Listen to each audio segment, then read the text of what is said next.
Hey, 8th grade. So our learning target today is I can combine like terms.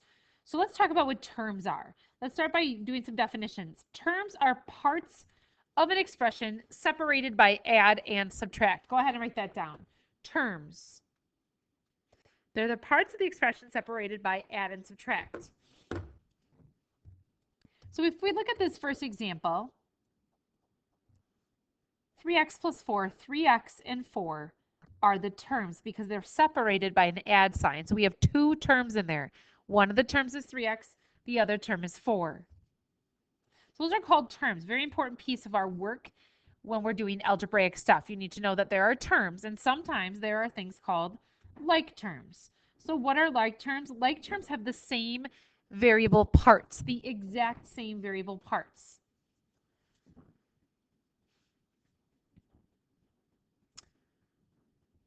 Okay, so let's talk about some things that are like terms and then some things that are not like terms. So let's first by saying what are like terms. So make a little table here and then we'll compare to things that are unlike terms.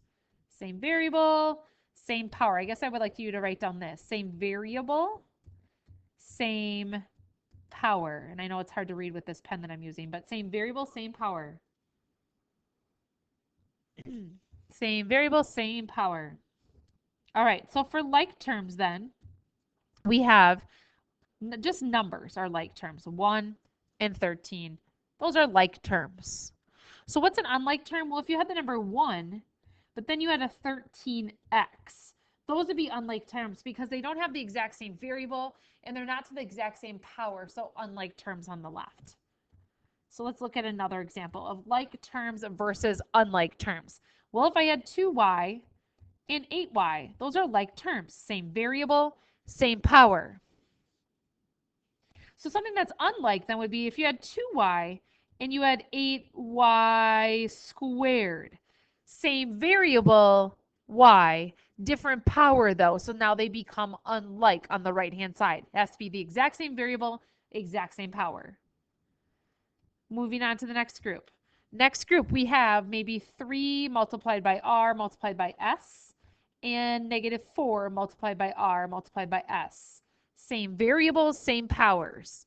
R and S, same variable, same power. On the right-hand side, maybe you have 3RS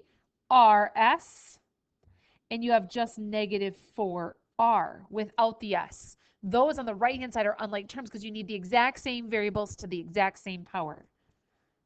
Okay, so let's try one more example maybe just to give you another taste of what it would look like. So what about if we had like a fraction, 1/4 m squared p, let's say that, and negative 2m squared p. Exact same variables, exact same power.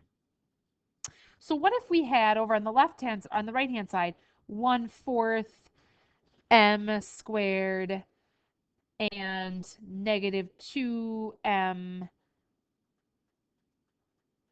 p squared?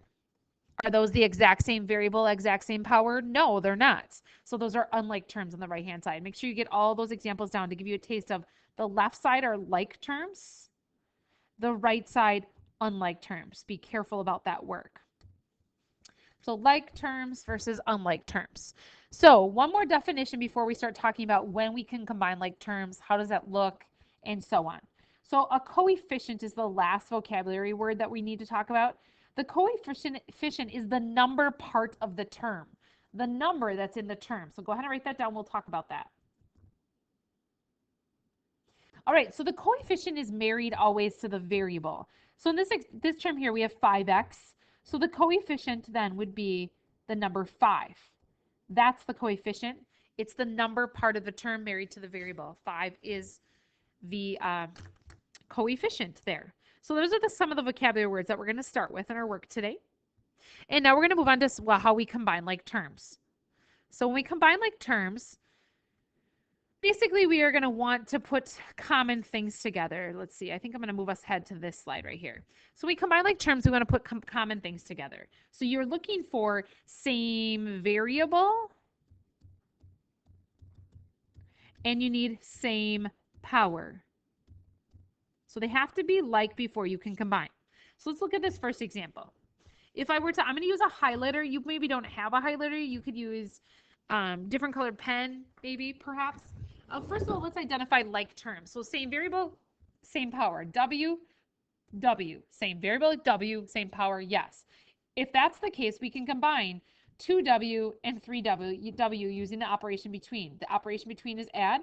So we have 2 plus 3 gives us 5 W's. So our answer there is 5W. Combine like terms. That's all we can do. Lots of students will be like, well, what do we do for the W? What should we plug in? Well, we can't do anything for the W because we don't know what the value is. Next problem, combine like terms. Looking for variables and powers. M multiplied by N. M power 1, N power 1, and then we have M multiplied by N on the right. M power 1, N power 1, like terms. The operation between is add, so we end up with 5 plus 6, which is 11 MNs, and we are done, 11 MN. Over on the next problem on the right here. I said no, we stop, chop, chop there. Combine like terms. So our variables are Y and Y.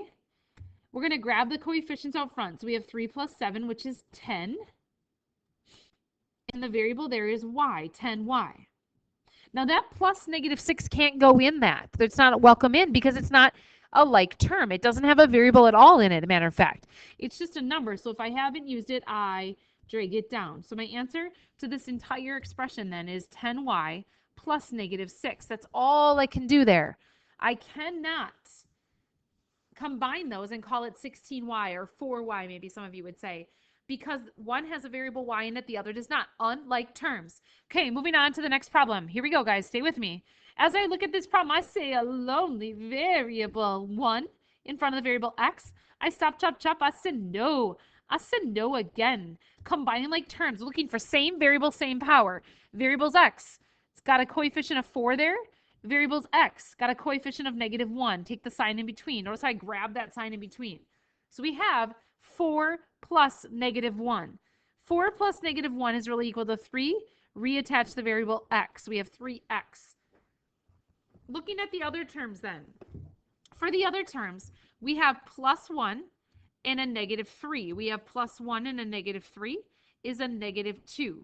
So we end up having an answer of 3x plus negative 2. Now we cannot combine those because there's an x attached to the 3 and there isn't a variable at all attached to the negative 2. So we are done.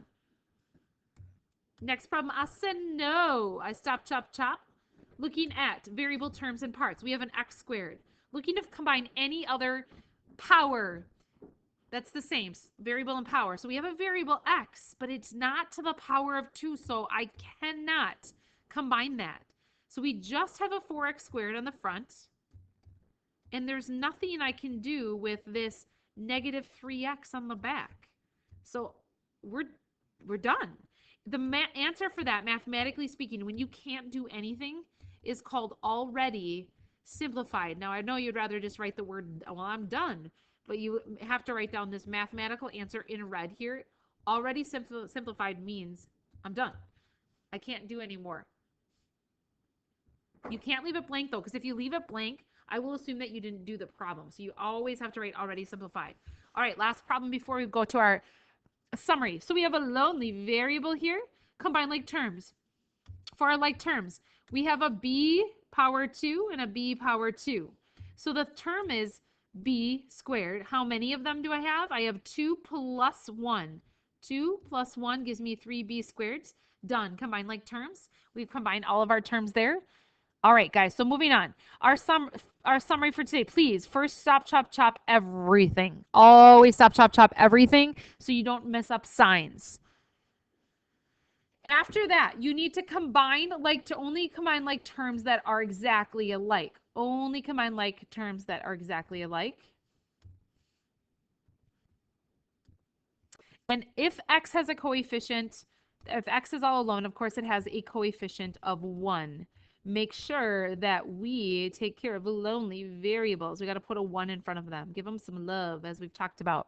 So your homework for tonight is combine like terms, of course. You don't have a lot to do, but I do expect that you're showing your work a stop, chop, chop, and you're combining terms. Your homework is to do page 6, due tomorrow. Have a fabulous night.